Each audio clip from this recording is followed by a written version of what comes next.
Inimbita ko si Senator Amy Marcos kung saan man ako pumupunta, dinadala-dala ko siya. Kasi sinasabi ko sa kanya, hindi ako ang magbabalik kay dating Pangulong Duterte sa Pilipinas. Dahil ang kapatid mo ang nagpadala sa kanya sa Hague, ikaw ang magbabalik sa kanya sa Pilipinas.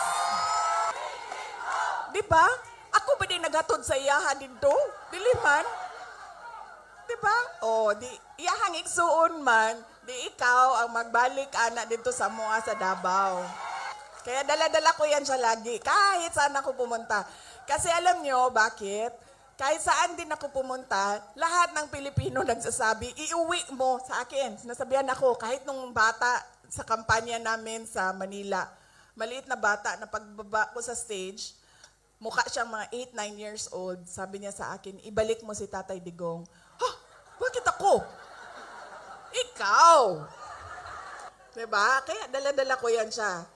Kahit saan. Para siyang naka-hostage. Bibitawan ko lang yan siya kapag si dating Pangulong Duterte ay nabalik na sa Davao City.